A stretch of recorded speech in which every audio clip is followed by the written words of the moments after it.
The Catalyst VST is an interesting plugin comprised of 3 different modules: the sequencer, the harmonizer, and the arpeggiator. The sequencer, the building blocks of the plugin, allows you to create your own unique patterns or randomize certain aspects to get something that is completely new. That then feeds into the harmonizer, which turns all those notes into chords, where you can then add, remove, or edit any of the different notes in those chords. And then from there, we've got the arpeggiator, which I think makes this plugin truly unique. These 3 modules that make up Catalyst allow you to make some great chord progressions, top-line melodies, arps, and even bass lines, because these 3 sections lead into any of your third-party VSTs natively inside of Catalyst. Now, I have had the privilege to make some content for Toneworks on the Catalyst plugin, so I've done a lot of research and practice on this plugin. And out of all the plugins I've had the opportunity to check out this year, this one might be my favorite, and here's why. Alright, so grabbing Catalyst right here, and here's the initial preset and what everything will look like when you open it up. Alright, so the first thing to look at right here is going to be this big rectangle up top. In that rectangle, the top right, we can set the key, which I might go to something more like E minor, but also you can go to major, Dorian, Pythagorean theorem, a bunch of other scales over here as well. And the swing knob. Now for this case, I'm not going to be using any swing. I'll put that back down to 0. And we can go over the main building blocks of this plugin, which is going to be the modules over here. First thing is sequencer, and I want to build out some chords real quickly, so let's go on down to half a bar. Alright, so first thing is first, let's enable all these other ones over here, and then maybe take out some of these other ones. So the amazing thing about this plugin is that you can use any other third-party synth inside of Catalyst. Going to synth, hitting select, and then picking one that you like.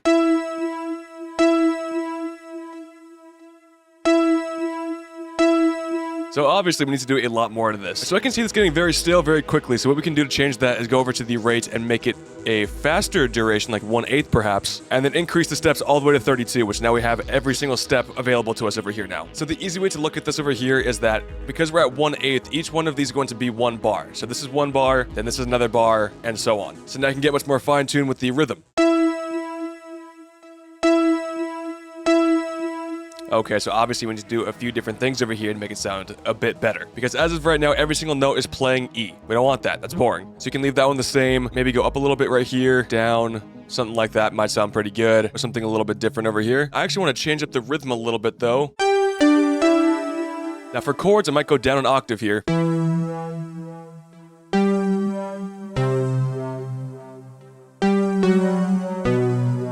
But if you don't want to come up with your own patterns here, that's no problem. There's a smart randomize feature over here. Pressing that one will change up everything. However, I like what we've got, so I'm not going to be doing that. So velocity is pretty self-explanatory. We might go over that a bit more in the future. But for right now, going to the gauge, I'll be highlighting all of them and then going all the way up to 99. It's going to be how long the sequencer is going to have the sound go until the next one. So this is going to be the building blocks for basically everything else we'll be doing inside the plugin here today. These will be the root notes for our chords, guidance for our melody, and everything like that. So I want to make sure I got everything right and how I wanted them. And now we can go on over to the harmonizer over here. All right, so everything inside of the sequencer might not seem all that flashy, but is the building blocks for everything else we do inside of Catalyst. Whenever I'm starting out from scratch, they all act as the root note of my chords, using the same pattern to make a bass line, as well as a technique I'll show you guys, can be used to get inspiration for your top line melody as well. But more on that in a bit. For right now, let's talk about the harmonizer. Long story short, the harmonizer makes it so whenever you enable it, pressing one note will have a chord pop up instead. And the sequencer is feeding into the harmonizer. So let's hear how that sounds.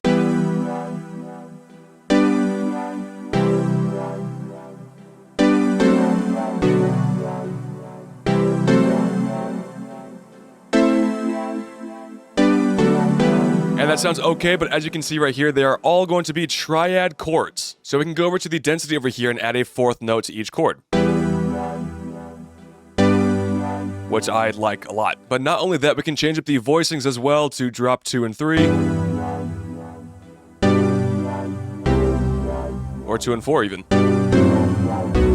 I might change up the sound over here, actually. Now, I do want to mention I went into more detail with the sequencer and the harmonizer in the videos I made for Toneworks on the Catalyst plugin, so if you want to go check those out, I'll go much more in depth there. And for right now, that's all that I really want to do with Harmonizer. Now that we have our 4-bar long chord progression, let's go and commit that to audio, actually.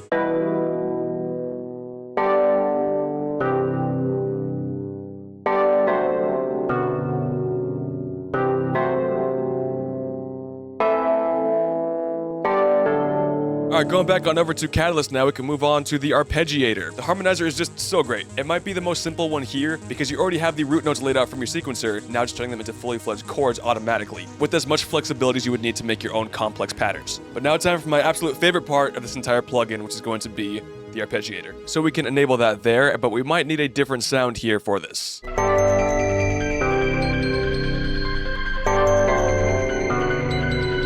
And since we've already got a 4-bar long chord progression over here, I think we'll be fine with 8 steps at the rate of 1/16. But we can talk about the direction over here, which right now it's on forward, so it'll go from 1 to 8 like normal. Reverse, 8 to 1. Then my personal favorites over here for an ARP are going to be ping pong. This will go 1 to 8 and then 8 down to 1.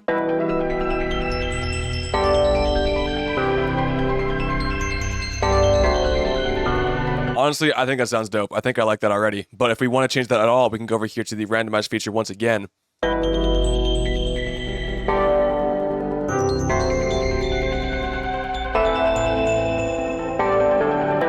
Personally, I think I like it better over here in the crescendo and going back down to where it was before. So what makes these three combined so powerful is that the arpeggiator is not playing any specific note. You know, it's saying 1, 2, 3, 4, and 5, and so on. It's not saying E, F sharp, or any of the other notes inside of the scale. Since we're going from 1 to 8, it's just playing the next note in the scale, which is really great. You always know that you're in key. Also, what that means is going back over to the sequencer. Now, this part right here might be a little bit harder to follow, okay? So the ARP is playing by what the sequencer has.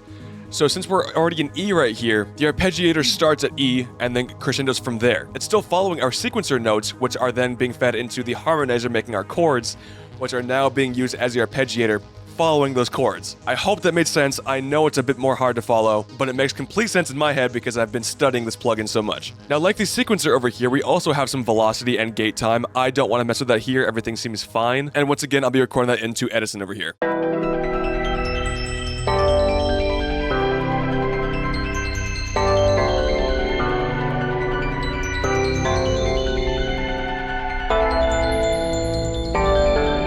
But we are not quite done yet. There's one more trick that I found out by using Catalyst over here, and I think it's a very clever way to use it. So turning off both the arpeggiator now and the harmonizer. Now I've got no ideas for melodies, like actual top line melodies. I don't know what I want here.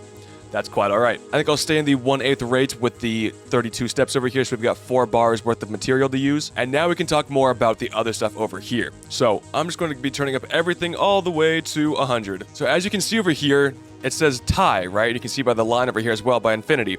So basically what that means is whenever this note does not change, because it's tied, it'll just keep that duration going until the next one. Now, I don't think I really want that right now. So I'm going to be going back on down over to 99-ish, something around there. Okay, so none of them are tied. Going the octave, maybe even +1 this time. And now changing the pitch, and also changing which ones are enabled.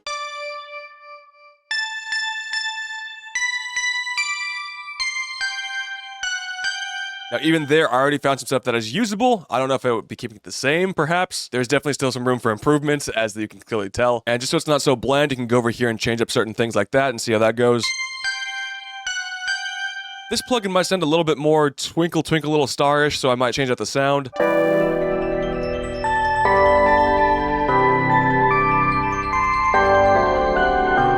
So I could leave this here, or once again, just go through until you find something that you really, really do like and get inspiration from, and then you can build off of it from there and make it your own. I wasn't sure if I was going to commit to that sound, but I am. I'm going to record that in. It's definitely not something I would make without Catalyst, but I see that as a good thing. So I just realized a mistake that I made when recording in the ARP is that I also had the chords playing at the same time.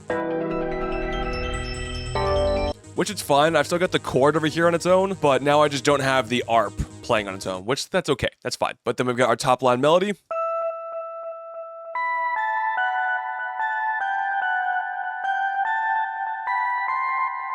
I like it. I like it a lot. Also, before we continue, I do want to mention that you could go over here and have the same notes that the chords are playing and switch out the sound for like a synth bass or something like that. You could do that, and I wish that I did. The arpeggiator kind of feels like the final little twist on top of everything we've done here today. So the building blocks with the sequencer, going into the harmonizer, making your chords, and now turning that to something even greater than that. And of course, whenever I look into a plugin, I like to show you guys the real world aspects and how it can fit into your production by how it fits into my production. So very quickly here, I've got a couple of demos for you guys to check out using the Catalyst plugin. So here is demo number 1. Here is the melody ARP I got from Catalyst.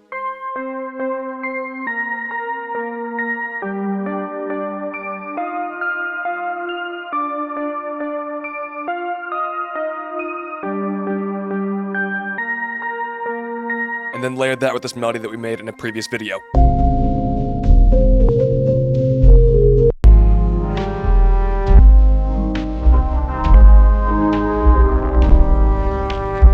Everything as a whole with the drums sounds like this.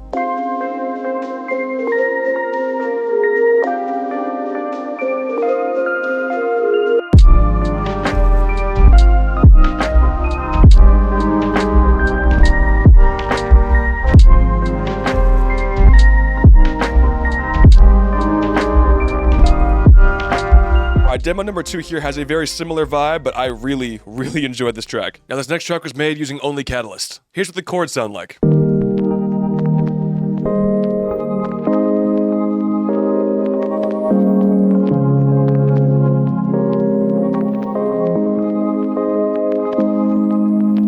Then we paired that with this top line melody.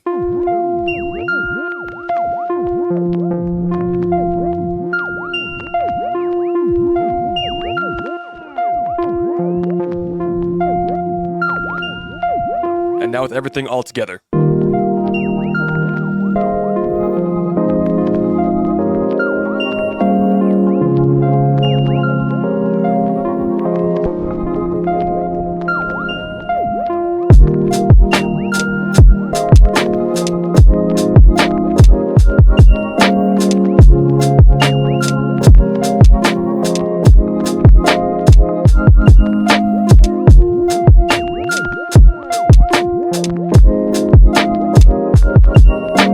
I've used a lot of MIDI generation, sequencers, everything like that on this channel before, but with the ability to create your chords, bass line, arp, top line melody, counter melody, everything that you would need to create your loop, it really does feel like this might be the most reliable sequencer that I've shown on this channel. So as I mentioned at the beginning of the video, I am making content for Toneworks around the Catalyst plugin, as well as any future products they release as well. So if you want to go more in depth and learn more about the Catalyst plugin and future Toneworks products, then be sure to go over to their channel and subscribe.